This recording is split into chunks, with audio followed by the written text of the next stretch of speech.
चाचा, घर पर सबका चेहरा ठीक से देख कर आए हो ना? वेस्टर्न एक्सप्रेस हाईवे से जाओगे तो अपनी मंजिल तक नहीं पहुंच पाओगे। 1 घंटे बाद वेस्टर्न एक्सप्रेस हाईवे पर 5 गाजियों की भीषण टक्कर की खबर आई। कोई हिंदा नहीं बचा। रमन भाई कांपते हुए आसमान की ओर देखकर घुटनों पर बैठ गए। लेकिन मोहल्ले में फुसफुसाहट शुरू हो गई। लाच की पर किसी भूत का साया है। कुछ दिनों बाद 5 काली एसयूवी गाजियां बस्ती की तंग गलियों में छड़ आईं। गाजी से उतरे एक अमीर सेठ के सामने आकाशी ने कहा, सेठ जी, मुझे आपके पीछे एक रोता हुआ आदमी दिख रहा है।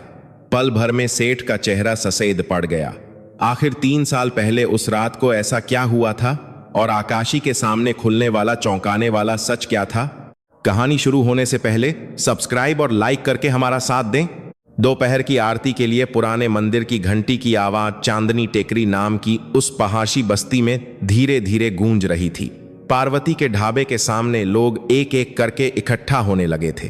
पार्वती अपने माथे पर आए पसीने को अपनी पुरानी मंदिर का थी साड़ी के पल्लू से पोंछते हुए अपने शरीर जितनी भारी कलछी को लगातार चला रही थी।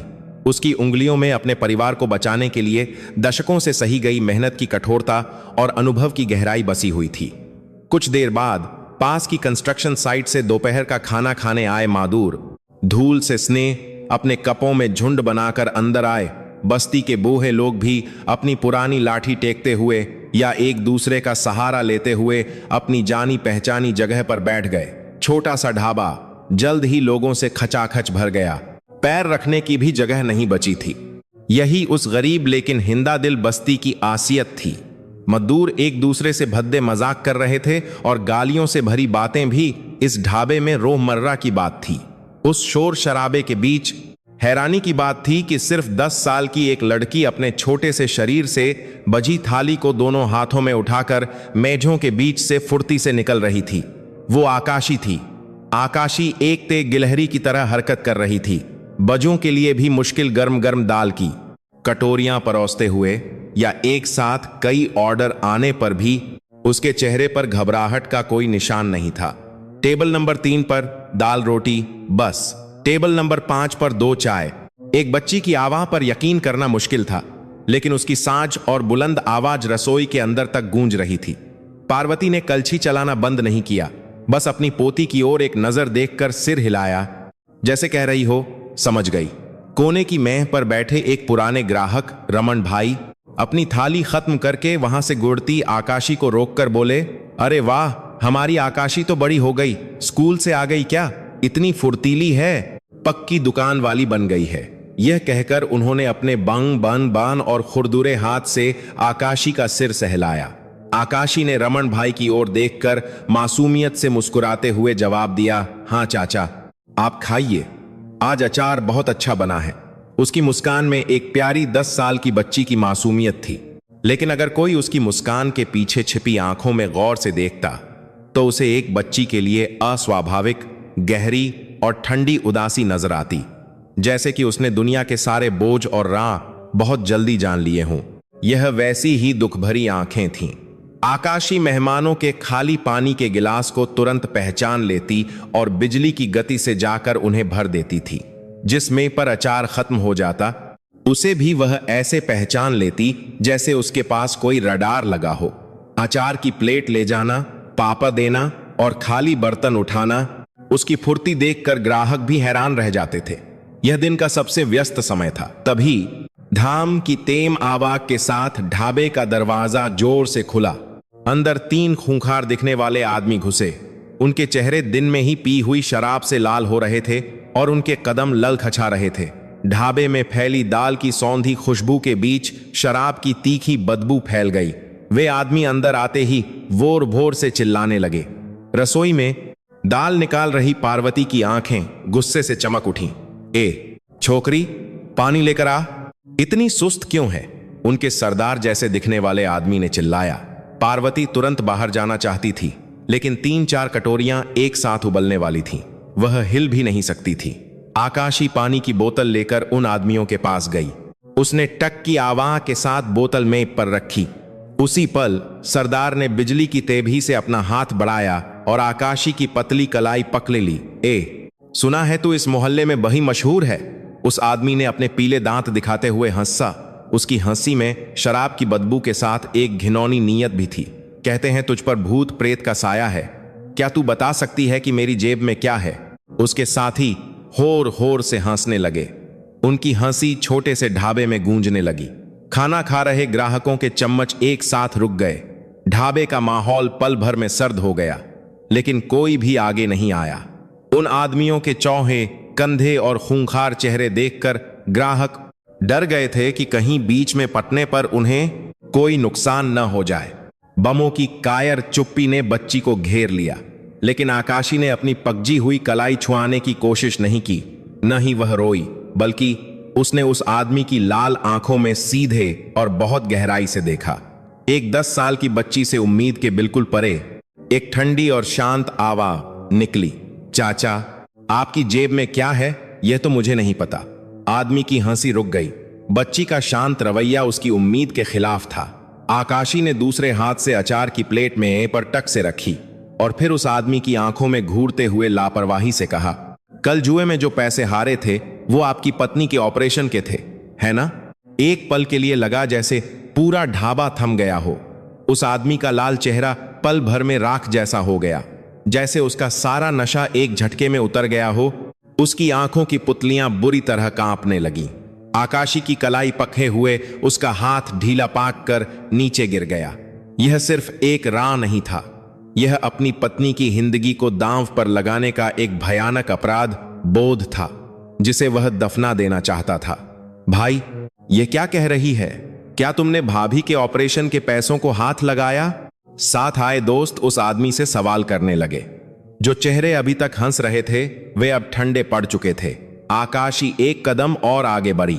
उसका छोटा सा शरीर उस विशाल आदमी के सामने खसा था, लेकिन रौब आकाशी का ही ज्यादा था। अगर भाभी को यह पता चल गया तो वो आपको छोड़ेंगी नहीं। बेहतर होगा कि आप अभी अस्पताल जाएं। यह सिर्फ एक राव का पर्दाफाश नहीं था, यह एक आने वाले खतरे की सीधी चेतावनी थी। उस आदमी के चेहरे पर खौफ छा गया। वह तुरंत उठा, काउंटर पर पैसे फेंके और ढाबे से बाहर भाग गया। उसके साथी भी बड़बड़ाते हुए जल्दी से पैसे चुकाकर उसके पीछे भागे। ढाबे में एक अजीब सी खामोशी छा गई। कोने में बैठे एक बूढ़े ग्राहक ने चम्मच रखते हुए कहा, हे भगवान, इसकी आंखें तो देखो, दूसरों के मन की बात ऐसे पौड़ लेती है, अजीब लाकी है। ग्राहकों ने दोबारा खाना शुरू तो कर दिया, लेकिन माहौल पहले जैसा नहीं रहा। चम्मच चलाने की गति धीमी हो गई थी और वे एक दूसरे को इशारे करते हुए आकाशी से बच रहे थे, जैसे उन्होंने कोई मनहूस चीज देख ली हो या डर रहे हों कि कहीं उनके मन की बात भी न खुल जाए। रसोई से यह सब देख रही पार्वती का दिल डूब गया। पोती किसी मुसीबत में नहीं फंसी, यह राहत की बात थी। लेकिन लोग आकाशी को अजीब नजरों से देखने लगे थे। यह बात उसे और भी ज्यादा डरा रही थी। दोपहर का समय खत्म हुआ और ग्राहक धीरे धीरे चले गए। पार्वती रसोई के कोने में ठंडे सीमेंट के फर्श पर बैठकर हांफने लगी। काउंटर से घुरते ग्राहकों की कानाफूसी किसी जहर की तरह पार्वती के कानों में चुभ रही थी। यार, अगली बार कहीं और चलेंगे। यहां तो खाना गले से नीचे नहीं उतरता। हाँ, कहीं हमारे घर के चम्मचों की गिनती भी न बता दे। पार्वती ने भारी मन से उठकर आकाशी के पास जाकर उसका एप्रन होर से उतारा। पार्वती की उंगलियां कांप रही थीं। आज तू बाहर मत निकलना, रसोई में बैठकर स्कूल का होमवर्क कर। कुछ न समझ पाने वाली आकाशी ने अपनी आंखें गोल गोल घुमाई। क्यों दादी? पूछती हुई उन सांझ आंखों में देखने की हिम्मत पार्वती में नहीं थी। उसने मुंह फेरकर ढाबे के बंद दरवाजे की ओर देखा। अपनी पोती को बचाते हुए इस ढाबे को संभालने के सालों की यादें उसके सामने घूम गईं। अन्याय से मारे गए अपने बेटे रोहन की इकलौती निशानी।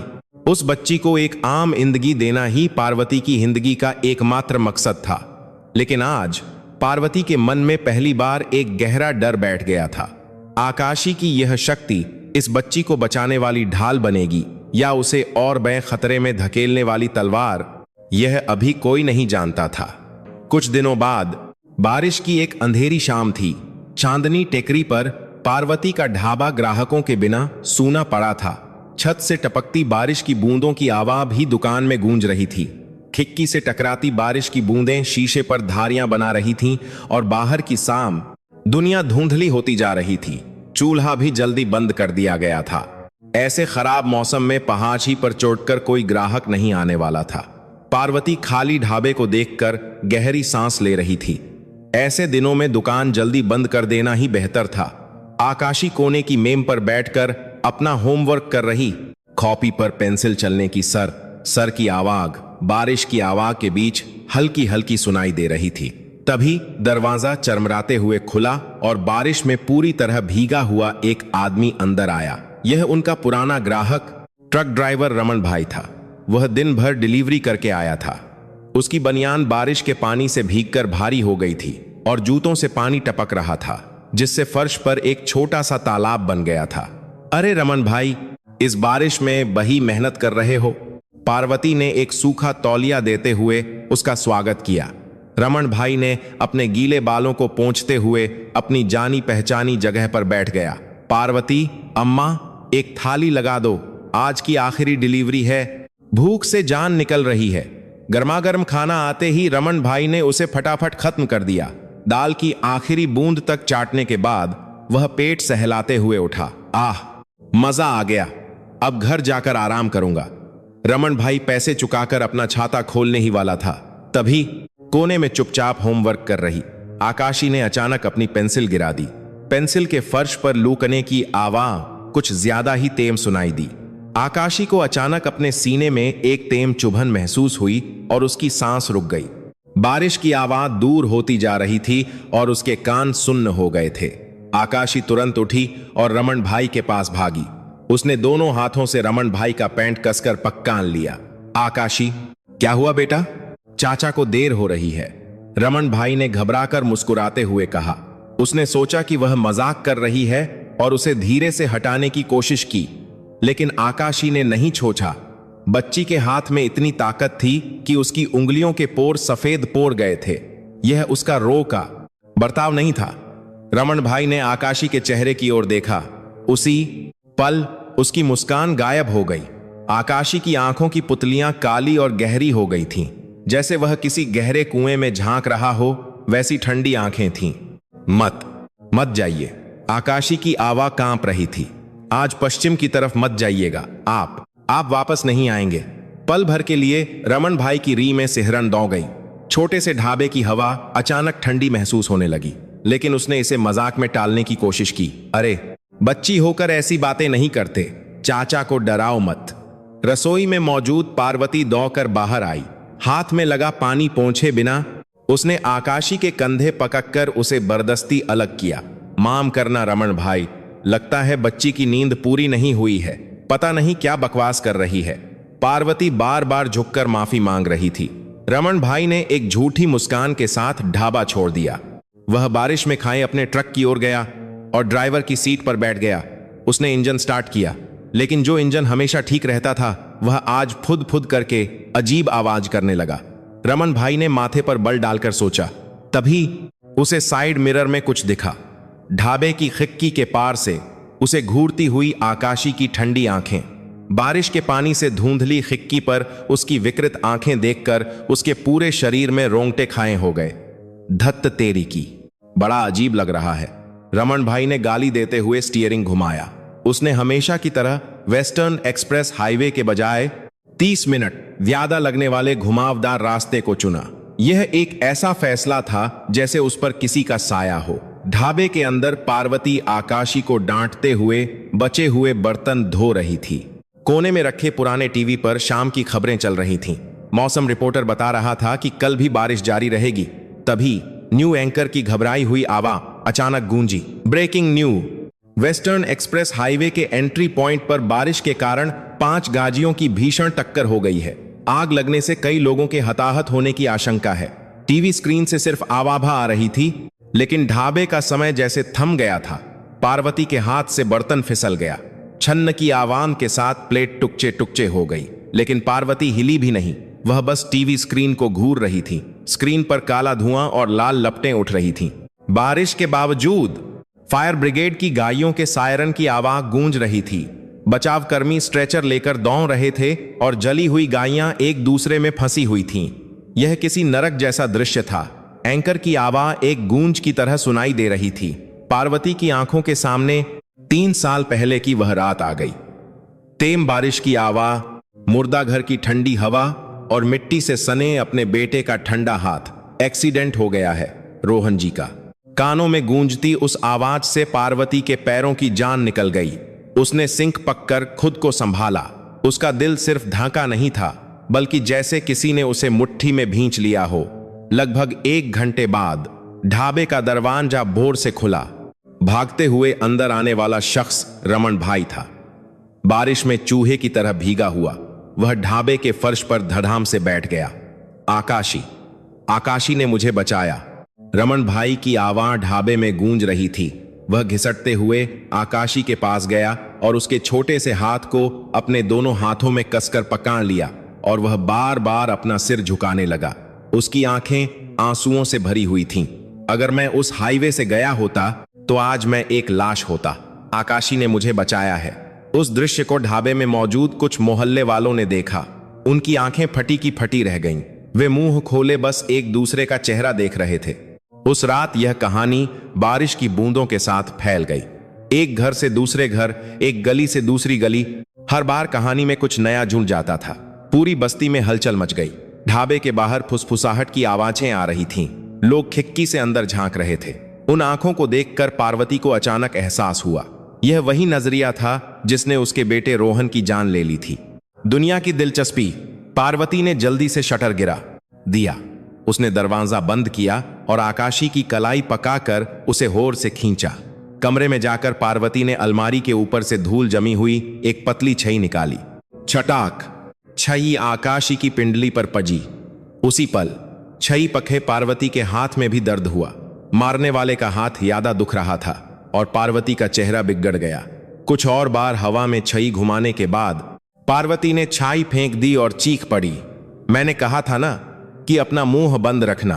क्या तू भी अपने बाप की तरह मरना चाहती है? तू मेरी बात क्यों नहीं सुनती? आकाशी की आंखों से आंसू बहने लगे। पिंडली में दर्द की वजह से नहीं, बल्कि दादी के इस तरह टूटने की वजह समझ न पाने के दुख से।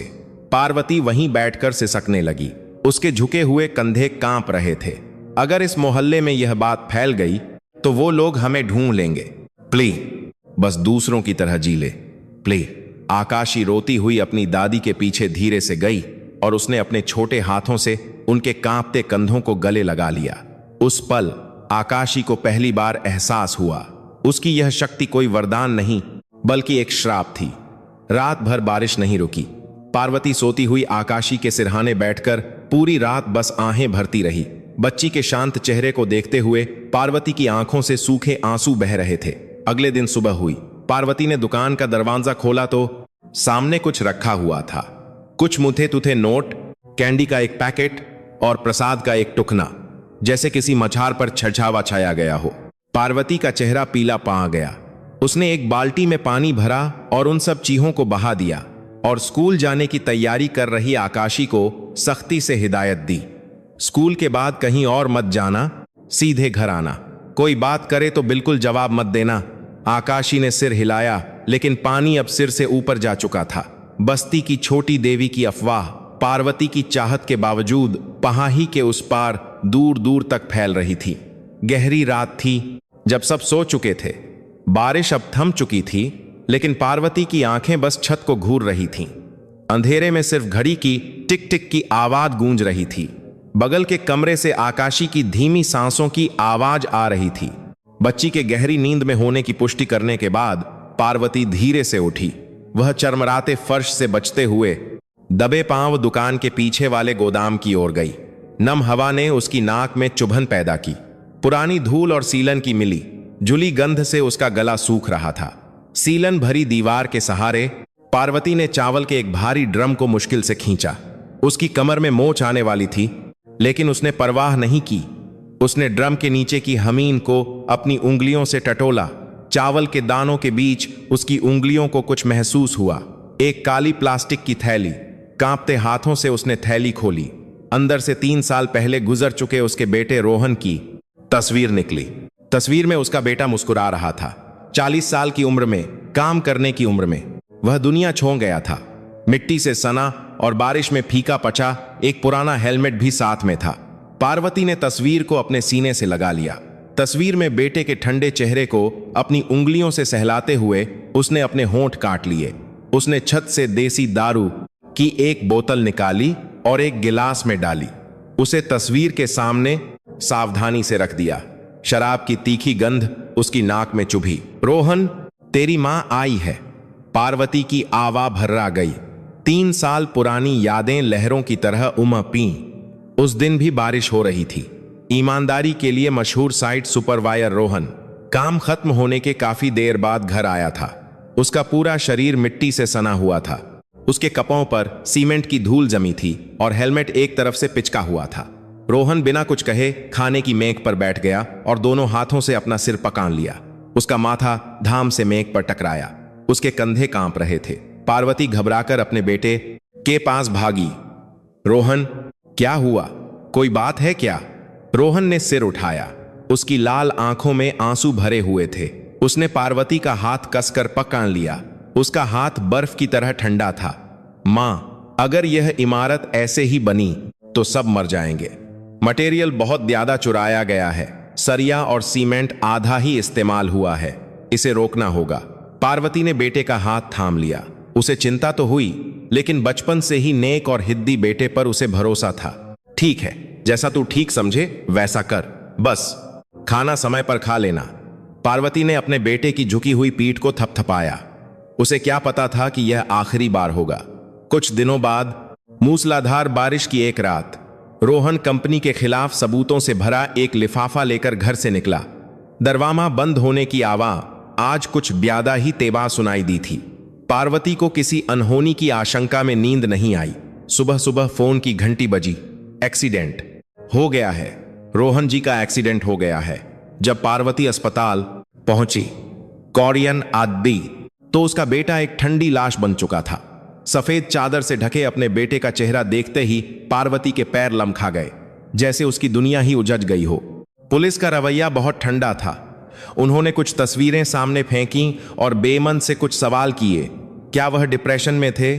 शराब पीते थे क्या?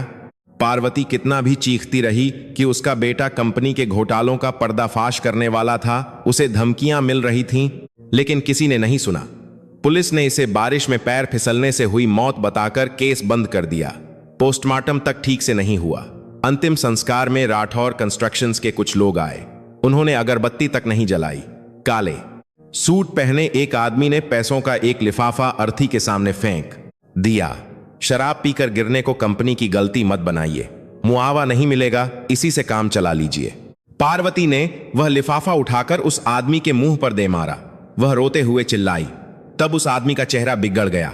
औरत, पैसे के लिए लाश बेच रही है क्या? यादा नाटक मत कर। यह कहकर वे लोग चले गए। पार्वती अपनी यादों से बाहर आई। उसके गाल आंसुओं से भीगे हुए थे। उसने अपने सीने को पीटते हुए दबी हुई सिसकियां भरी। मैं तुझे बचा नहीं सकी। मुझे तुझे रोक लेना चाहिए था। उसका गला फटने वाला था, लेकिन वह आवाज नहीं कर सकती थी। कहीं आकाशी न जाग जाए, इसलिए उसने अपना मुंह दबा लिया। पार्वती की नजर हेलमेट पर गई। हेलमेट के अंदर काले टेप से कुछ चिपका हुआ था, एक छोटी सी यूएसबी ड्राइव। यह उसके बेटे की छोही हुई एकमात्र निशानी थी। हादसे के तुरंत बाद पार्वती यह यूएसबी लेकर पुलिस स्टेशन भागी थी। रोते गिगगिगाते हुए उसने इसे सबूत बताया और देखने की भीख मांगी, लेकिन पुलिस का जवाब ठंडा था। इस पर पासवर्ड लगा है, हम नहीं खोल सकते। और शराब पीकर गिरने में यह कैसा सबूत? उसे दरवाजे से ही लौटा दिया गया। उस दिन के बाद यह यूएसबी पार्वती के लिए उसके बेटे की अनकही बात और एक ऐसा टाइम बम बन गई थी जिसे छेने पर बचा हुआ परिवार भी तबाह हो सकता था। इसीलिए उसने उसे चावल के ड्रम में गहरे दफना दिया था। पार्वती ने आंसू पोंछे और चीहों को वापस प्लास्टिक की थैली में लपेटा, जैसे कोई देख न ले। उसने उसे चावल के ड्रम के तले में धकेल दिया और ऊपर से मुट्ठी भर भर कर चावल डाल दिए। सफेद चावल के दानों के नीचे उसके बेटे का दर्द दब गया। मेरे बच्चे, तेरा दर्द कैसे कम होगा? लेकिन मैं आकाशी को बचा लूंगी। यह नर्क मैं अकेले झेलूंगी। चावल का ढक्कन बंद करते हुए पार्वती के हाथ कांप रहे थे। सुबह के लगभग 4 बजे थे। दुकान के शटर के नीचे से कुछ सरकने की आवाज आई। पार्वती घबराकर बाहर गई। फर्श पर कागज का एक टुकड़ा पचा था। बाहर कोई नहीं था। सुबह की ठंडी हवा त्वचा में चुभ रही थी। उसने कागन उठाकर खोला। राठौर कंस्ट्रक्शंस द्वारा चांदनी टेकरी को पुनर्विकास क्षेत्र घोषित करने और खाली करने का नोटिस था। पार्वती की नजर नोटिस के नीचे गई। एक लाल मुहर सान सान लगी हुई थी। राठौर कंस्ट्रक्शंस, चेयरमैन विक्रम सिंह राठौर, उसके बेटे को मौत के मुंह में धकेलने वाले दुश्मन का नाम। पार्वती के हाथ में कागन मुंह गया। उसने इतनी जोर से मुट्ठी भींची कि नाखून उसकी हथेली में धंस गए। उसका पूरा शरीर कांप रहा था। वे लोग आखिरकार उसकी जिंदगी का यह ठिकाना भी छीनने आ गए थे। सुबह हुई। आकाशी स्कूल जाने की तैयारी करके कमरे से बाहर निकली। पार्वती ने कुछ न होने का दिखावा करते हुए नाश्ता लगाया। रात भर रोने से सूजी हुई आंखों को छिपाने के लिए उसने सिर झुकाए रखा। उसने आकाशी के कपाए ठीक करते हुए उसे रोज से ज्यादा ध्यान से तैयार किया। एक एक बटन लगाया, मुई हुई कॉलर सीधी की। कांपते हाथों को उसने छिपाने की पूरी कोशिश की। आकाशी, स्कूल के बाद कहीं मत जाना, सीधे घर आना, ठीक है? आकाशी ने अपनी दादी की लाल आंखें देखीं। उसे कुछ अजीब और बेचैन करने वाला महसूस हुआ, लेकिन उसने अनजान बनते हुए मुस्कुरा दिया। जी दादी। आकाशी के जाने के बाद पार्वती ने दुकान नहीं खोली। बजाय इसके उसने दरवाजे पर आज बंद है का पुराना बोर्ड लगा दिया। उसे खुद को संभालने के लिए समय चाहिए था। दोपहर होते होते बस्ती का माहौल बिगड़ने लगा। गलियों में जगह जगह पुनर्विकास नहीं, जान देंगे के बैनर लग गए। अनजान ठेकेदारों की गाड़ियां तंग गलियों में घूमने लगीं। खूंखार दिखने वाले आदमी गाड़ियों से उतरकर निवासियों को घूर रहे थे। पार्वती ने दुकान के अंदर से बाहर झांका। बस्ती के मुहाने पर एक विशाल पोकलेन मशीन खड़ी थी। वह पीली मशीन ऐसी लग रही थी जैसे बस्ती को निगल जाने वाला कोई राक्षस हो। तभी खामोशी को तोड़ते हुए फोन की घंटी बजी। पार्वती ने कांपते हाथों से रिसीवर उठाया। कोई आवाज नहीं आई, सिर्फ किसी की भारी सांसों की आवाज आई और फिर फोन कट गया। उसकी रीढ़ में ठंडक दौड़ गई। एक बुरे ख्याल के साथ उसने बाहर झांका। गली के कोने में एक काली लघहरी गाजी खड़ी थी। इस बस्ती में ऐसी गाजी बिल्कुल अजीब लग रही थी। जैसे ही पार्वती की नजर उस पर पड़ी, गाजी चुपचाप वहां से चली गई। पार्वती वहीं धड़ाम से बैठ गई। उसका दिल धोर होर से धड़क रहा था। उसे एहसास हो गया था अब पीछे हटने की कोई जगह नहीं बची है, और वे लोग पहले से ही उस पर और आकाशी पर नजर रख रहे हैं।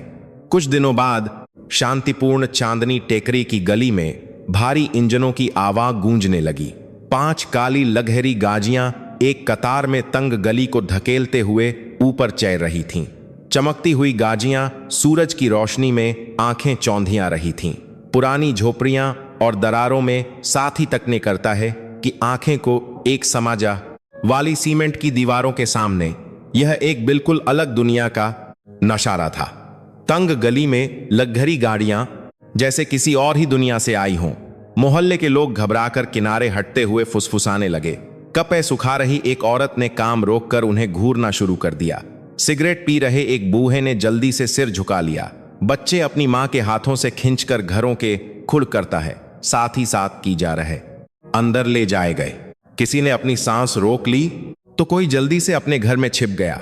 सबसे आगे वाली गाजी का पिछला दरवाजा खुला। चमचमाते काले जूतों की एक जोड़ी पहले दिखाई दी। उन जूतों ने कीचड़ भरे रास्ते पर कदम रखा। गाजी से उतरने वाला आदमी 60 साल का था। उसने एक महंगा कोट पहना हुआ था और उसकी उंगली में एक मोटी सोने की अंगूठी चमक रही थी।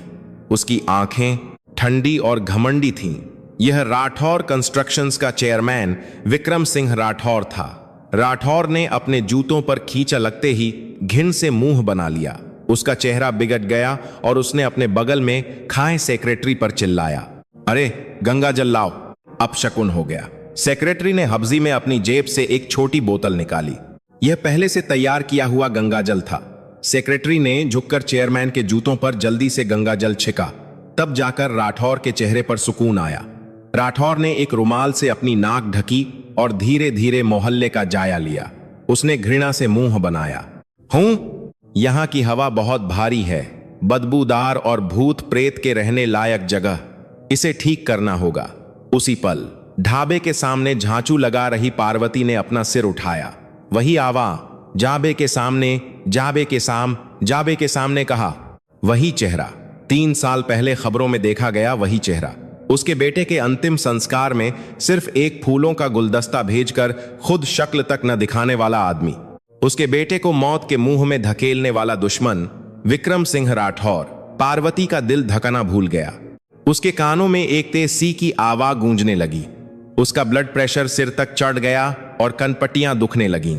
उसके हाथ से झांझू छूटकर जमीन पर गिर गई, लेकिन पार्वती हिल नहीं सकी। डर और गुस्से ने मिलकर जैसे उसके पैरों को जमीन से चिपका दिया था। राठौर ने पार्वती की ओर एक नजर डाली, लेकिन उसने पार्वती को नहीं पहचाना। उसने उसे बस एक बूढ़ी गरीब औरत समझकर नौर फेर ली। उसे यह भी नहीं पता था कि जिस इंसान को उसने मरवाया था, उसकी मां ठीक उसके सामने खड़ी है।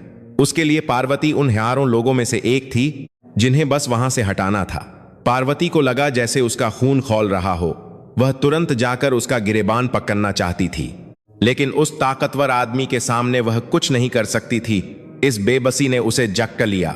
उसने कसकर मुट्ठी भींची, बस इतना ही कर सकी। नाखून उसकी हथेली में ढसकर खून निकाल रहे थे, लेकिन उसे दर्द तक महसूस नहीं हुआ। उसी समय स्कूल से लौट रही आकाशी गली में खाही गाजियों के पास से गुजर रही थी। तभी उसे एक तीखी घिनौनी बदबू आई। उसने अनजाने में अपनी नाक बंद कर ली और उसे उल्टी जैसा महसूस हुआ। यह सिर्फ एक बदबू नहीं थी, यह सही हुई और जली हुई चीहों की मिली जुली अजीब गंध थी। यह इंसान के काले लालच की गंध थी, जिसे सिर्फ आकाशी महसूस कर सकती थी। आकाशी को अपनी अंतरात्मा से पता चल गया कि यह बदबू उन लग्जरी गाजियों से आ रही है। उस दोपहर से तबाही शुरू हो गई। बिना किसी सूचना के नगर निगम के स्वास्थ्य विभाग के कर्मचारी ढाबे में घुस आए। उन्होंने धूल रहित साफ सुथरी रसोई की छानबीन शुरू कर दी। फ्रिज का दरवाजा खोला, अलमारियां खंगाली और फर्श को उंगली से पोंछकर देखा। उन्होंने सिंक के नीचे तक सिर डालकर कोई न कोई कमी निकालने की कोशिश की। जबकि कोई समस्या नहीं थी, उन्होंने जानबूझकर समस्याएं खाई कर दी। सफाई की हालत बहुत खराब है, सामान रखने का तरीका गलत है, यह सब फेंकना होगा। पार्वती ने घबराकर विरोध किया। यह सब आज सुबह ही आया ताजा माल है, आप खुद देख लीजिए। लेकिन अधिकारियों ने सुनने का नाटक भी नहीं किया। उन्होंने पहले से तैयार किया हुआ दुकान बंद करने का नोटिस दरवाजे पर चिपका दिया। पीला कागज शीशे के दरवाजे पर चिपक गया। दशकों में उसने ऐसा नोटिस कभी नहीं देखा था। इसके बाद फायर डिपार्टमेंट के लोग आ गए। आग बुझाने के उपकरण न होने के कारण यह दुकान बंद की जाएगी। पार्वती समझ गई थी, यह कोई सामान्य जांच नहीं थी, यह किसी के इशारे पर किया जा रहा एक संगठित हमला था। स्कूल से लौटी आकाशी ने बिखरा हुआ ढाबा देखा, उलटे हुए बर्तन, फर्श पर फैला कच्चा सामान और उन सबके बीच हिम्मत हारकर बैठी उसकी दादी। आकाशी अपनी दादी के पास भागी। उसने अपना बस्ता फेंका और दादी के पास घुटनों पर बैठ गई। दादी, आप ठीक हैं? यह सब क्या हुआ? पार्वती ने कोई जवाब नहीं दिया। उसकी आंखें शून्य में देख रही थीं। शाम को मोहल्ले का प्रधान आया। उसने सिर हिलाते हुए कहा, यह सब चेयरमैन ने खुद करने को कहा है, बिद करोगे तो बुरा होगा, समझ जाओ। प्रधान यह कहकर चला गया। पार्वती ने दुकान का दरवाजा बंद किया और कमरे में सिमट कर बैठ गई। उसका पूरा शरीर कांप रहा था। वे हमें मारना चाहते हैं, रोहन की तरह वे हमें भी मार डालेंगे। पार्वती की आवाज भर्रा गई थी। उसकी आंखों में आंसू थे, लेकिन बह नहीं रहे थे। जैसे 3 सालों में इतना रो चुकी थी कि अब आंसू भी सूख गए थे। उसी समय राठौर अपनी गाजी में बैठकर रिपोर्ट ले रहा था। उसने खिड़की से बस्ती को देखते हुए मुंह बनाया। खासकर उस ढाबे वाली बुढ़िया की आंखें ठीक नहीं हैं। कोई पतराफाल होने से पहले उसे साफ कर दो। रात गहराते ही दुकान की बिजली अचानक टक से चली गई। घना अंधेरा पल भर में कमरे में छा गया। पार्वती का शरीर और गोर से कांपने लगा। उसके दांता कट कट बजने की आवाज अंधेरे में गूंज रही थी। आकाशी ने अंधेरे में टटोलकर रसोई से एक मोमबत्ती निकाली। उसने माचिस जलाकर मोमबत्ती जलाई। मोमबत्ती की लौ से कमरा हल्का हल्का रोशन हो गया। दीवार पर लंबी परछाइयां बन रही थीं। आकाशी कांपती हुई अपनी दादी के पास गई और उनका हाथ कसकर पकड़ लिया। दादी का हाथ बर्फ की तरह ठंडा था। खिड़की के बाहर पुनर्विकास कार्यालय की बत्तियां दिख रही थीं। पूरी बस्ती अंधेरे में थी, बस वही जगह रोशन थी। आकाशी को एहसास हो गया, यह सब उस दिन देखे गए उस बदबूदार आदमी की वजह से हो रहा है। उसे डर लगा, लेकिन उससे भी ज्यादा महबूत कुछ उसके दिल में जाग रहा था। अपने परिवार को बचाने की भावना। आकाशी ने अपनी दादी के कांपते कंधों को गले लगा लिया। 10 साल की बच्ची से उम्मीद के परे एक महबूत आवाज में उसने कहा, दादी डरो मत, वो आदमी हमसे ज्यादा डरा हुआ है। बुरे काम करने वाले लोग ऐसे ही डरते हैं। तभी बाहर छन्न की आवाज आई। एक पत्थर आकर दुकान की खिड़की तोड़ गया। कांच के टुकड़े चारों ओर बिखर गए। पार्वती ने अपनी जान की परवाह न करते हुए आकाशी को अपनी गोद में खींच लिया। कांच के टुकड़े पार्वती की पीठ पर गिरे, लेकिन उसका पूरा ध्यान अपनी पोती को बचाने पर था। टूटे हुए कांच के टुकड़ों के बीच एक कागज का टुकड़ा पटा था। आकाशी ने उसे सावधानी से उठाया। उस पर लाल अक्षरों में एक खौफनाक चेतावनी लिखी थी, सीधे सीधे खाली कर दो, अगली बार पत्थर नहीं आग का गोला होगा। पार्वती और आकाशी एक दूसरे से लिपट गए। बाहर फिर से बारिश होने लगी थी। बारिश की आवाज टूटी खिड़की से अंदर आ रही थी। ठंडी हवा कमरे में घुस रही थी। उस रात पार्वती को एहसास हो गया, इस बार छिपने या पीछे हटने की कोई जगह नहीं है। 3 साल पहले की तरह वह चुप नहीं रह सकती थी, लेकिन लालने के लिए क्या चाहिए? पार्वती के दिमाग में गोदाम में गहराई में छिपाई हुई वह चीज आई। उसके बेटे ने अपनी जान देकर जिसे बचाने की कोशिश की थी, वह सबूत। अगले दिन सुबह थी। गंगाहट के साथ काली गाजियां फिर से गली में चौंच आईं। इंजन की आवाज तंग गली में गूंज रही थी। राठौर अपने सेक्रेटरी और खूंखार दिखने वाले गुंडों के साथ सीधे ढाबे के आंगन में आ धमका। गुंडों के कंधे चौड़े थे और आंखें एकटा तुखारा। आंखें का हर एकटा तुखारा तो और 5 को मुंह भागे गांव तखारा है। खूंखार थीं। उन्होंने अपनी गोदने वाली बाहें दिखाते हुए दुकान में घुसना शुरू कर दिया। अवैध कब्बा हटाओ, सब बाहर निकालो। गुंडे चिल्लाते हुए सामान बाहर फेंकने लगे। मेहें गिरी, कुर्सियां उहीं, मिट्टी के बर्तन छन्न छन्न करके टूटने लगे। दशकों से संजोया गया सामान आंखों के सामने बिखर रहा था। दीवार पर लगी तस्वीरें, ग्राहकों के धन्यवाद वाले नोट, सब कुछ जमीन पर फेंक दिया गया। यह कानून की आड़ में की जा रही एक खुली हिंसा थी। विरोध करने का कोई फायदा नहीं था। पार्वती नंगे पैर बाहर भागी। उसे चप्पल पहनने का भी मौका नहीं मिला। ठंडे सीमेंट पर उसके नंगे पैर पड़े, लेकिन उसे दर्द महसूस नहीं हुआ। पार्वती राठौर के सामने घुटनों पर बैठ गई। खुरदुरी जमीन पर उसके घुटने चुभे, लेकिन उसने परवाह नहीं की। सेठ जी, एक बार रहम कर दीजिए। यह बुढ़िया अपनी पोती के साथ कहां जाएगी? प्लीज हमें जीने दीजिए। पार्वती की आवाज भर्रा गई। आंसू उसकी झुर्रियों वाले गालों से बहने लगे, लेकिन राठौर ने एक नजर भी नहीं डाली। जैसे सचख पर पांच है कचरे को देख रहा हो, उसने बेरुखी से मुंह फेर लिया। पार्वती ने एक गुंडे का पैंट पका लिया। गुंडे ने परेशान होकर उसका हाथ झटक दिया। पार्वती जमीन पर गिर गई। 65 साल की बूढ़ी औरत ठंडी जमीन पर पड़ी थी। उसकी कोहनी छिल गई और खून बहने लगा, लेकिन किसी ने ध्यान नहीं दिया। तभी आकाशी अपनी गिरी हुई दादी के सामने आकर खड़ी हो गई। एक छोटा सा शरीर उन विशाल आदमियों के सामने खचा था और आकाशी ने राठौर को घूर कर देखा। आकाशी की आंखें इतनी शांत थीं कि लगा जैसे आसपास का शोर थम गया हो। गुंडों का चिल्लाना, सामान टूटने की आवाज, सब जैसे दूर हो रहा था। सिर्फ आकाशी की काली आंखें राठौर को देख रही थीं। आकाशी ने धीमी आवाज में कहा, सेठ जी, आप रात में अपना सीना पकड़कर तपते हैं ना, इतना कि सांस भी नहीं ले पाते। राठौर का चेहरा सख्त हो गया। उसने त्योरियां चाहकर पूछा, क्या? ये क्या बकवास है? आकाशी ने शांति से अपनी बात जारी रखी, दवा से कोई फायदा नहीं होगा। आपने जो पैसा निगला है वह आपके पेट में सान रहा है। उसकी सान की बदबू यहां तक आ रही है। पल भर के लिए राठौर की आंखों में घबराहट छा गई। एक 10 साल की बच्ची ने उसकी छिपी हुई दिल की बीमारी और काले धन के बारे में बिल्कुल सही बताया था। उसकी रीढ़ में ठंडक दौड़ गई। यह एक ऐसा राज था जो किसी को नहीं पता था। उसने अपने परिवार से भी छिपाया था। राठौर ने अपनी घबराहट छिपाते हुए चिल्लाया, यह बदतमीज बच्ची क्या कह रही है? लेकिन उसकी आवाज कांप रही थी। राठौर जल्दी से अपनी गाजी में बैठ गया, जैसे भाग रहा हो। गाजी गली से निकल गई। उस दोपहर राठौर के कहने पर उसका सेक्रेटरी ग्राहक बनकर दुकान में आया।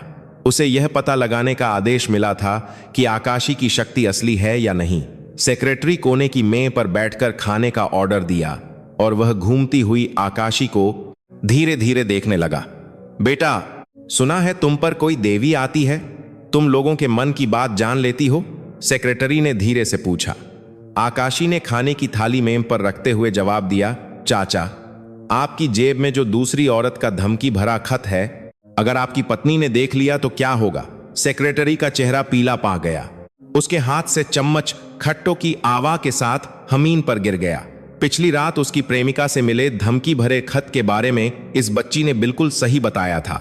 यह एक ऐसा रात था जो उसने किसी को नहीं बताया था। सेक्रेटरी घबराकर अपनी जगह से उठा। वह खाने के पैसे दिए बिना ही दुकान से भाग गया। उसके पैर इतने कांप रहे थे कि वह कई बार लाख आया। दुकान से बाहर निकलकर उसने दीवार का सहारा लिया और होर होर से हांफने लगा। और उसने तुरंत राठौर को फोन किया। सर, यह कोई इत्तेफाक नहीं हो सकता। वह बच्ची वह सच में जानती है। रिपोर्ट सुनकर राठौर को गहरा खौफ महसूस हुआ। क्या यह बच्ची उसके और भी गहरे राज जानती है? 3 साल पहले रोहन को रास्ते से हटाने का आदेश। अगर वह यह भी जानती है तो सब खत्म हो जाएगा। राठौर का चेहरा बिगड़ गया। उसका मुंह बंद करना होगा। आज रात उसे डराकर यहां से भगा दो। उस रात दुकान का शटर होर से हिलने लगा। धम धम कोई मुक्के से पीट रहा था। पार्वती और आकाशी एक दूसरे से लिपटकर कोने में दुबक गए। फिर शटर होर से खुला और गुंडे अंदर घुस आए। टॉर्च की रोशनी अंधेरे को चीर रही थी। उनके हाथों में लाल स्प्रे पेंट के डिब्बे थे। स्प्रे की आवाज दुकान में गूंजने लगी। गुंडों ने दीवारों, मेछों और मेनू बोर्ड पर जहां तहां लाल रंग पोत दिया। बा बा बा बा एक्स के निशान, खाली करो तो देंगे, लाल अक्षर हर जगह लिख दिए गए। पार्वती की दशकों से संवारी हुई साफ सुथरी दुकान पल भर में एक भूतिया जगह बन गई। देखो, कहीं पैसा छिपाया है क्या? एक गुंडा चिल्लाते हुए गोदाम में गया और उसने कोने में रखे चावल के ड्रम को लात मारी। ड्रम धाम से गिर गया। सर्रर सफेद चावल गंदे सीमेंट के फर्श पर बिखर गए। पार्वती के लिए चावल खून के बराबर था। यह मेहमानों को खाना खिलाने और अपनी पोती का पेट पालने का फिरिया था। यह उसकी जिंदगी थी। हाय मेरा चावल, कीमती चावल, पार्वती चीख पहुंची। वह घुटनों पर बैठकर बिखरे हुए चावल को उठाने की कोशिश करने लगी, लेकिन गुंडे बस हंस रहे थे। कल सिर्फ लाल रंग से काम नहीं चलेगा। सीधे सीधे निकल जाओ, एक मंत्री बताया गया है। एक मंत्री बताया कि बात करे कि होकर एक समझदार है। धमकी देकर वे चले गए। हिंसा से ब्यादा अपमान दुकान में भर गया था। खामोशी छा गई। उसमें सिर्फ पार्वती की सिसकियां थीं। पार्वती फर्श पर झुककर धूल लगे चावल को अपने कांपते हाथों से उठाने लगी। इसका क्या होगा? अब क्या होगा? आकाशी भी चुपचाप अपनी दादी के बगल में बैठ गई। उसने अपने छोटे हाथों से एक एक दाना उठाना शुरू कर दिया। तभी चावल के बीच दबी हुई कोई चीज उसके हाथ में लगी। एक काली प्लास्टिक की थैली। आकाशी ने थैली खोली। अंदर से मिट्टी लगा एक पुराना हेलमेट निकला और हेलमेट के अंदर टेप से चिपकी हुई एक छोटी सी यूएसबी ड्राइव। पार्वती घबराकर उसे छीनने की कोशिश करने लगी। इसे मुझे दे, मत देख। लेकिन आकाशी ने नहीं छोड़ा। उसने हेलमेट को अपने सीने से लगा लिया और अपनी दादी की ओर देखा। दादी, यह पापा का है ना? पापा ने यह हमारे लिए छोड़ा है। पार्वती ने चावल लगे हाथों से अपना मुंह ढक लिया। जिस सच को वह छिपाना चाहती थी वह आखिरकार सामने आ गया था। 3 साल से चावल के ड्रम में छिपाया गया राम। विडंबना यह थी कि चावल गिरने से ही दुनिया के सामने आ गया। वह यह आकाशी को कभी नहीं दिखाना चाहती थी। वह डरती थी कि कहीं यह बच्ची भी अपने पिता की मौत में न उलझ जाए। पार्वती फूट फूट कर रोपी। उसके कंधे हिल रहे थे। उसके गले से निकलती आवाज किसी जानवर की चीख जैसी थी। आकाशी ने तबाह हुई दुकान को धीरे धीरे देखा। लाल अक्षरों से गंदी दीवारें, टूटे हुए बर्तन, फर्श पर बिखरे सफेद चावल और रोती हुई दादी। उसके हाथ में पापा की छोड़ी हुई निशानी थी। यह सब उस बदबूदार आदमी की वजह से हुआ था। आकाशी ने फर्श पर बैठी अपनी दादी की छोटी सी पीठ और मिट्टी लगे पापा के हेलमेट को बारी बारी से देखा। अब भागने या छिपने की कोई जगह नहीं थी। अब दादी को बचाने वाला सिर्फ वही थी। आकाशी ने अपनी आस्तीन से उमते आंसू पोंछे और फिर एक शांत लेकिन महबूत आवाज में कहा, दादी, अब मैं पीछे नहीं हटूंगी। मैं उन लोगों को सचा दिलवा कर रहूंगी। फर्श पर बिखरे सफेद चावल के दानों के बीच आकाशी की आंखें रात के आसमान की तरह गहरी और महबूत चमक रही थीं। ये 10 साल की बच्ची की आंखें नहीं थीं, ये किसी ऐसे इंसान की आंखें थीं जिसने कुछ करने का फैसला कर लिया हो। उस रात आकाशी ने यूएसबी को अपने हाथ से नहीं छोड़ा। पापा ने अपनी जान देकर जिसे बचाने की कोशिश की थी। वह क्या था, यह आकाशी अभी नहीं जानती थी, लेकिन उसे यह महसूस हो रहा था कि यही वह चीज है जो सब कुछ बदल देगी। अगले दिन सुबह थी। पार्वती और आकाशी चुपचाप बिखरी हुई दुकान को समेट रही थीं। वे गीले कपारे से लाल स्प्रे के निशान पोंछ रही थीं और टूटे बर्तनों के टुक्के जांचू से उठा रही थीं। कितना भी पोंछने पर दीवार पर लिखा खाली करो का निशान नहीं मिट रहा था। हथेली लाल होने तक रगड़ने पर भी लाल अक्षर अपनी जगह से नहीं हिले। तभी दुकान का दरवाजा धीरे से खुला। एक साफ सुथरे सूट में एक आदमी अंदर आया। यह राठौर का सेक्रेटरी था। उसने चारों ओर एक नजर डाली और पार्वती और आकाशी के सामने एक कार्ड रखा। चेयरमैन साहब आपसे अकेले में मिलना चाहते हैं। सेक्रेटरी की आवाज धीमी थी। सिर्फ बच्ची आएगी। कुछ देर रुकने के बाद उसने कहा, तो दुकान की समस्या के बारे में दोबारा सोचा जाएगा। पार्वती का चेहरा पीला पड़ गया।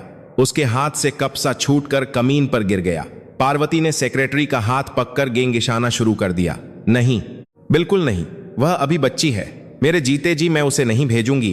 पार्वती की आवाज कांप रही थी। उसका पूरा शरीर कांप रहा था। सेक्रेटरी ने बेरुखी से पार्वती का हाथ हटाया और कहा, सोच लीजिए, कल तक जवाब दे दीजिएगा।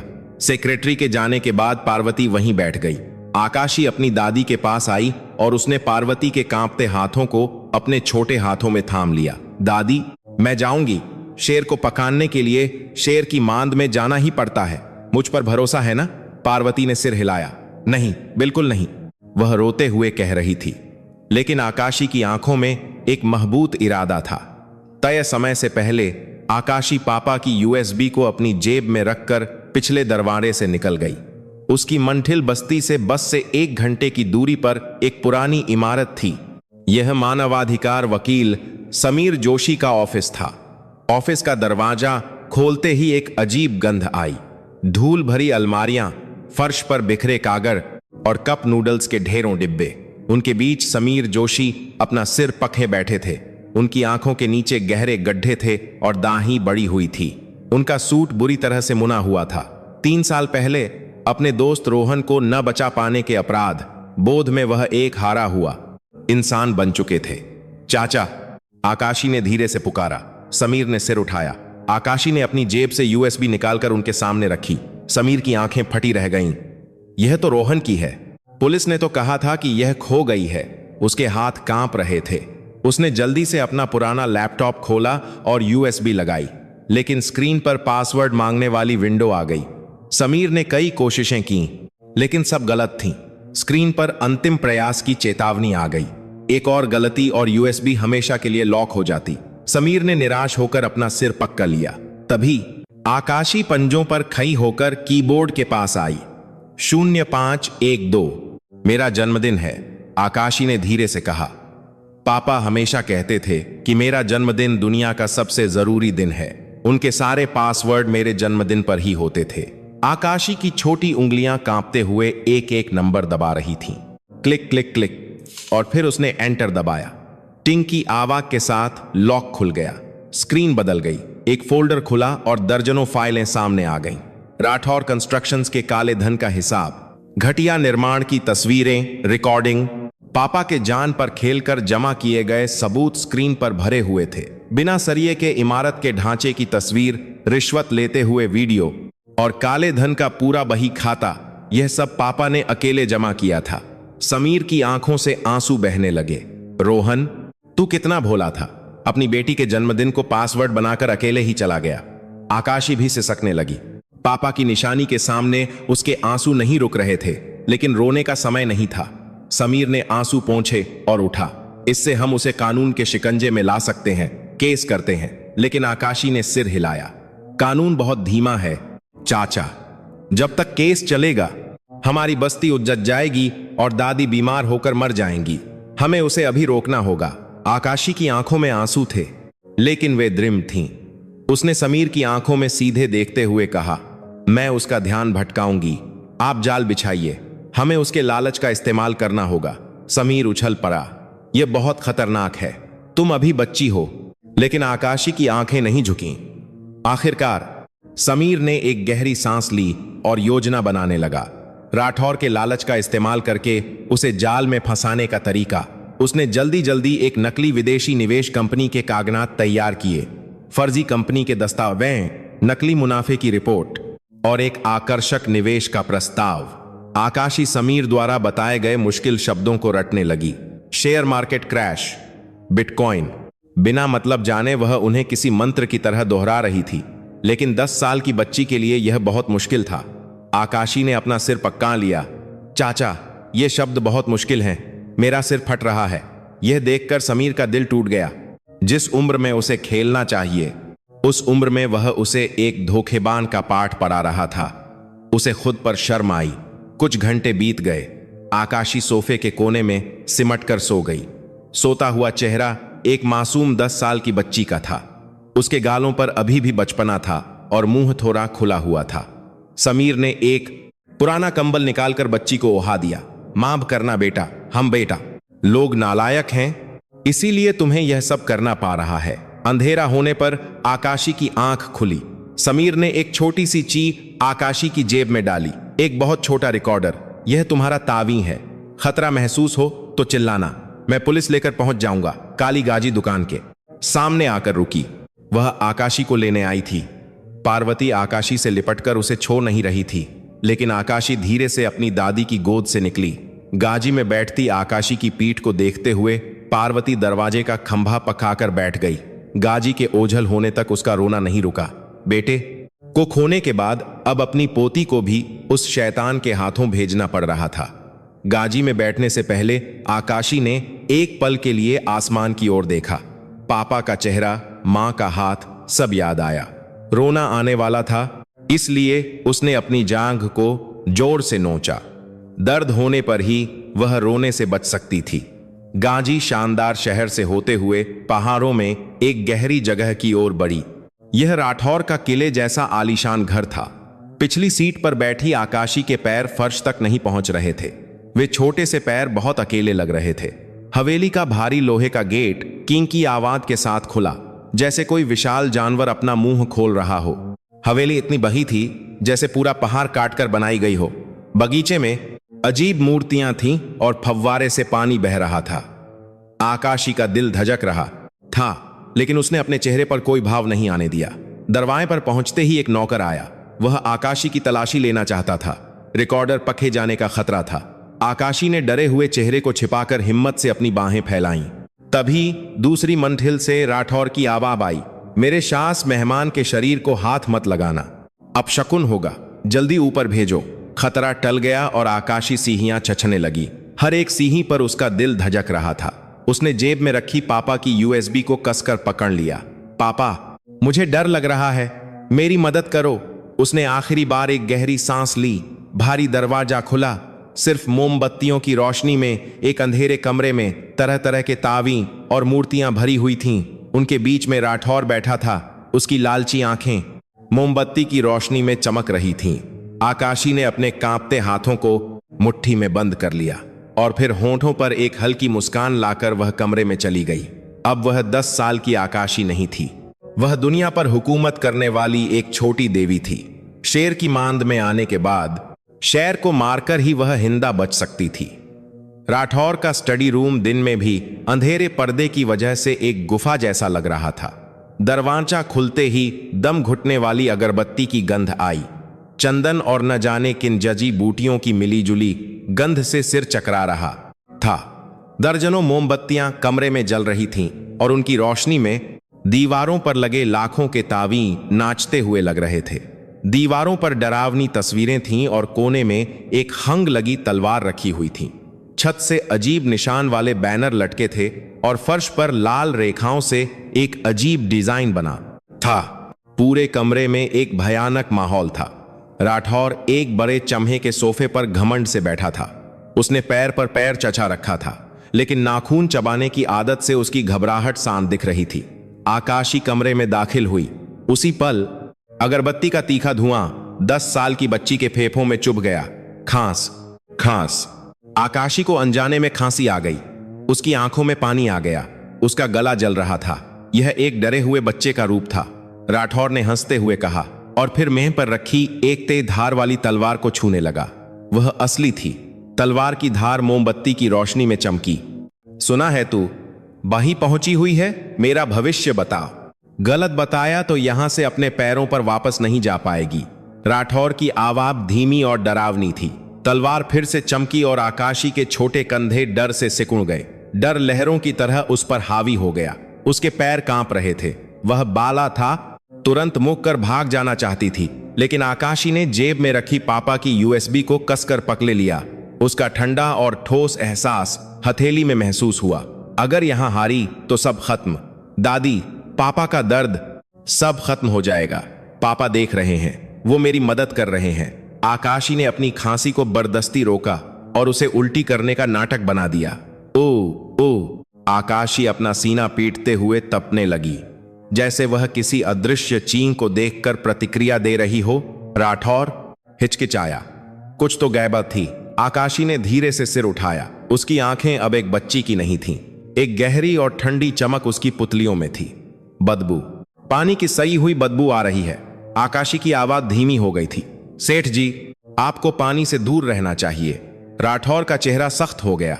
पानी, इस शब्द ने उसे 3 साल पहले की वह रात याद दिला दी, जिस रात उसने रोहन को एक एक्सीडेंट का रूप देकर बारिश में एक नाले में फेंकवा दिया था। यह एक ऐसा रात था जो कोई नहीं जानता था, सिर्फ वह और उसके कुछ वफादार आदमी। आकाशी ने हवा में, या यूं कहें कि राठौर की पीठ की ओर इशारा किया।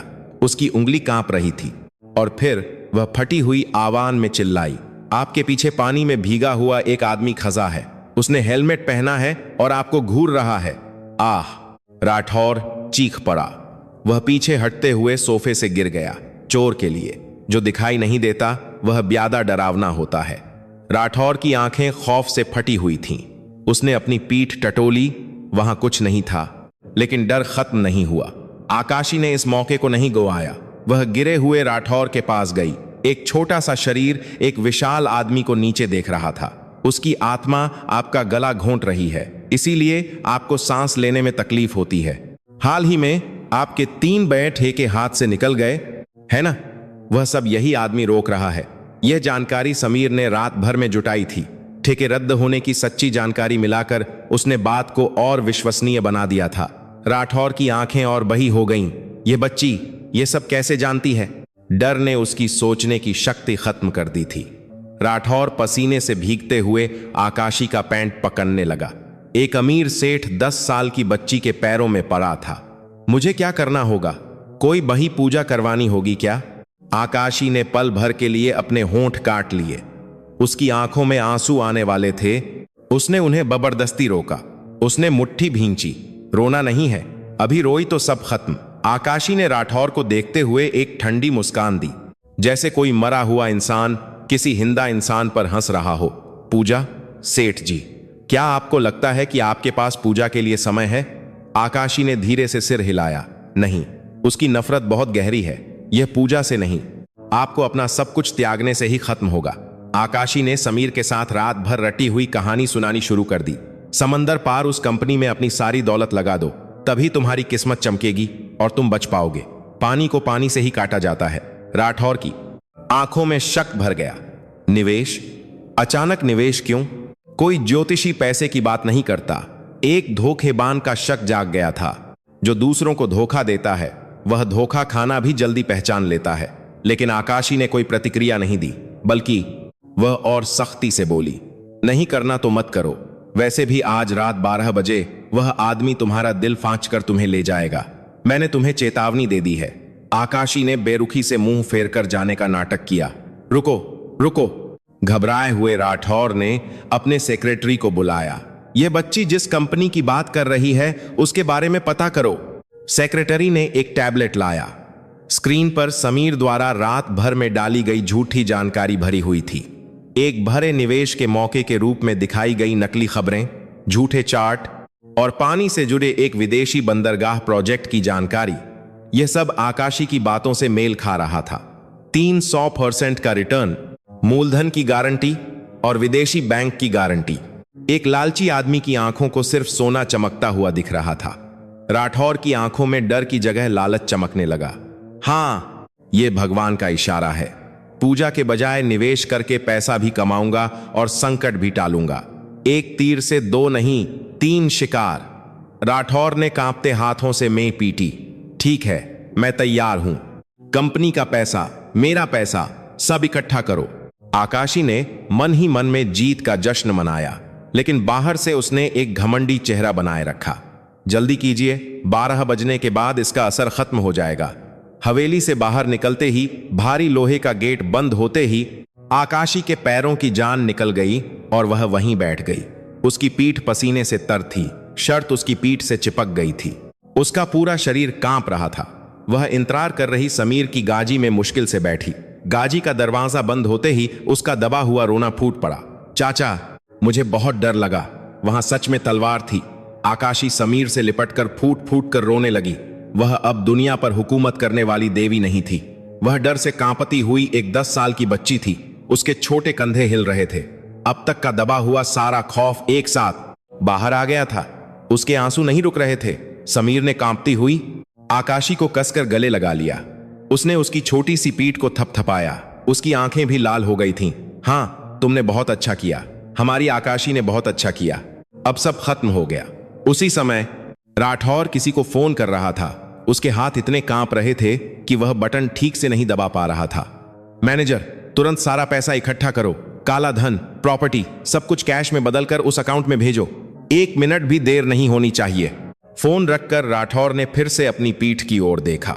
वहां कुछ नहीं था, लेकिन उसकी री में ठंडक दौड़ गई। पानी में भीगे हुए आदमी का साया बार बार उसकी आंखों के सामने आ रहा था। आकाशी और समीर की गांजी अंधेरे को चीरती हुई पहाड़ से नीचे उतर रही थी। साइड मिरर में हवेली की रोशनी धीरे धीरे छोटी होती जा रही थी। आकाशी समीर की गोद में सिसकते सिसकते सो गई। उसके पीछे राठौर का लालच खुद को जलाने वाली एक विशाल आग बनने की तैयारी कर रहा था। जाल पूरी तरह से बिछ चुका था। अब बस उस जाल के बंद होने का इंतजार था। अगले दिन सुबह राठौर कंस्ट्रक्शंस के हेड ऑफिस का कॉन्फ्रेंस रूम। मेज पर रखे पानी के गिलास राठौर की चीख से कांप उठे। पानी छलककर मेज पर फैल गया।